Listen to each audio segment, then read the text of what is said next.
Good evening. Nice to see you. Welcome to the Bronx Buzz. This is BronxNet's program where we talk to reporters and writers and journalists and editors to find out what they're thinking about, what they're writing about, give you a little insight as to what's going on in the world of journalism and, of course, in our home borough of the Bronx. And in our second segment today, we've got a book that is almost like a self-help book, but it really has great advice for a lot of us who are going through some difficult things. But we'll deal with that in a moment. Right now, I am thrilled. He knows I'm thrilled that Joe Hirsch, the editor of the Mott Herald and the Hunts Point Express, is with us. Nice to see you, Joe. Nice to see you, Gary. Joe, but before we get started, just so people know, the Mott Herald and Hunts Point Express have an unusual, let's say, personnel group that works on it.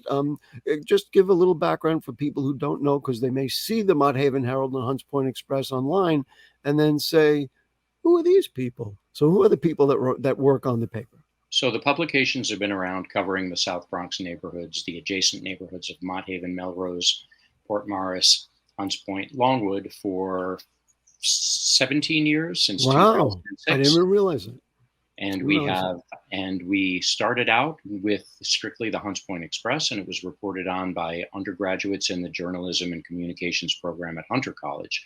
A couple of years later, we added the CUNY Graduate School of Journalism to the roster, and so the grad students started covering Mott Haven, and there we expanded from the Hunts Point Express to the Mott Haven Herald. So we cover both of those southern Bronx community districts with about 150,000 people in the districts.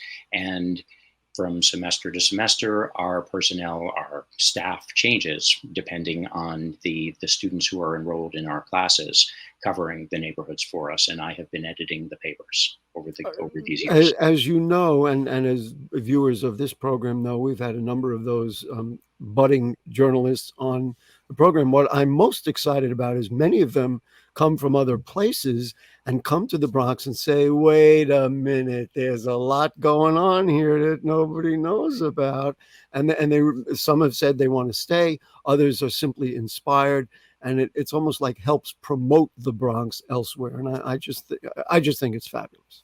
And many of the people who have reported for us, the graduate students that we've had, have gone on to do things based on the reporting that they did for the Herald and the Express. For example, there was we had one guy who was who is around 30, who had come from Maine, and his whole career had worked as a caterer and had never done journalism before, but got so into reporting about waste management, treatment, and sometimes the corruption, sometimes simply about the environmental problems created in his coverage of our waterfront industrialized area, that he turned that into a career as the editor of a publication about the trash industry, and he is now chasing after those companies.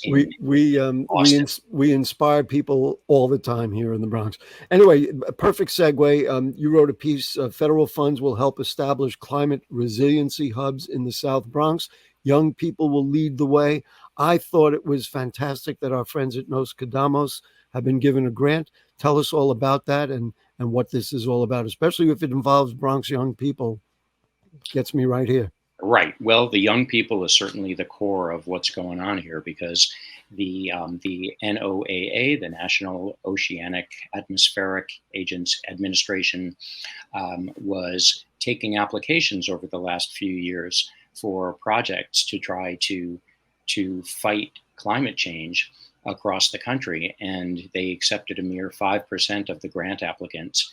And among those was Nos Quedamos, the venerable, long-serving grassroots organization in Melrose that has been around for about 30 years, and that started out as an organization that helped build housing in the burned-out section of Melrose for many years, but has branched out to be involved in other grassroots initiatives, and the environment is high on their agenda. And so they pitched, and they applied to the NOAA for a grant to create resiliency hubs. Mm-hmm. And so they were one of only 5% of applicants nationwide that the NOAA accepted, and they're going to be receiving $440,000 to implement this program over the next. And what are they going to do with all that money? It's a lot, for an organization like that. That's a significant, for any organization, really. It's a significant amount of money.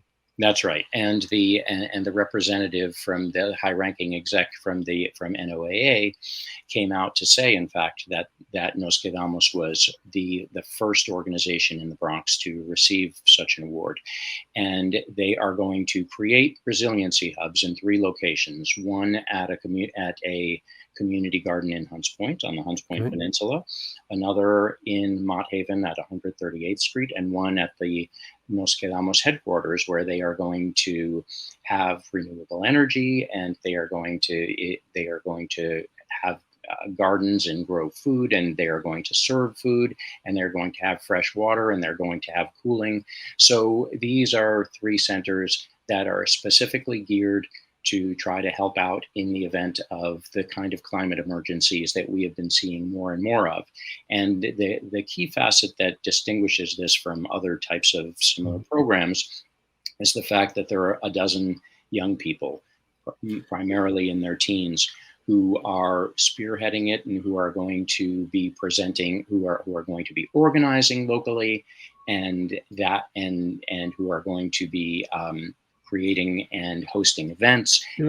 Let me just add that there are pockets of places, especially on the shorelines, like City Island, and certainly down in Hunts Point, who got hit during the storms. And maybe people on the interior say, well, that's not me. Well, listen, I live in Van Cortlandt Village, and the Major Deegan Expressway was flooded out during a storm. There's nobody's safe. You sent us a video, which I want to show. It's short, but you'll get an example if you look at this, folks. Anderson's going to play it for us, of kids who get it, who are understanding and ready to tell a story. So let's take a quick look at that. So this is a police station. Speak up. To basically make a room cooler or any place cooler. So what this does is inside there's a insulator. Where there's an insulator there to maintain the coolness.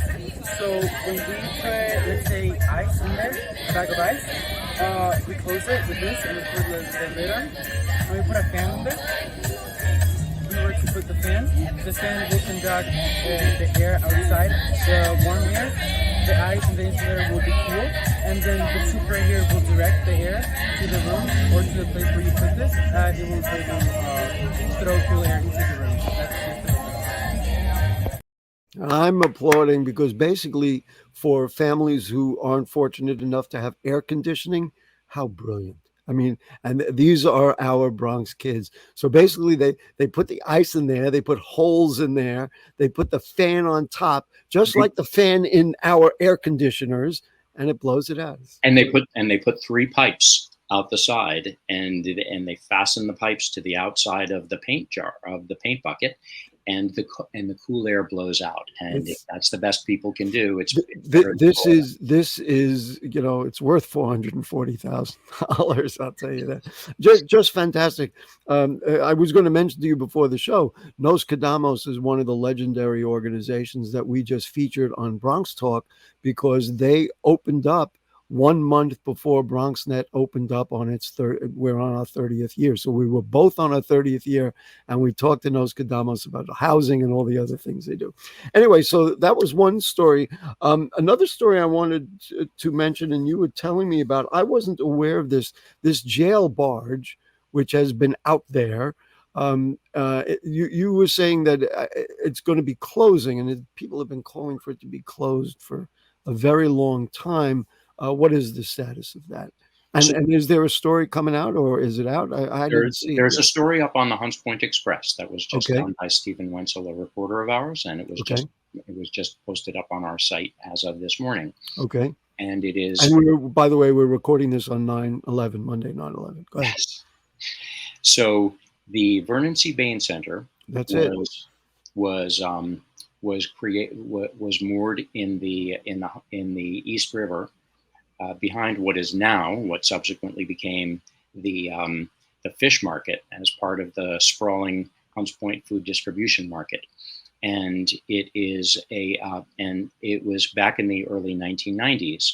The jail barge was put there because the population at Rikers was so extensive at the jail complex on Rikers Island was so out of control that they had no place to put the inmates, and so they put this barge in the East River, and so inmates have been placed housed there.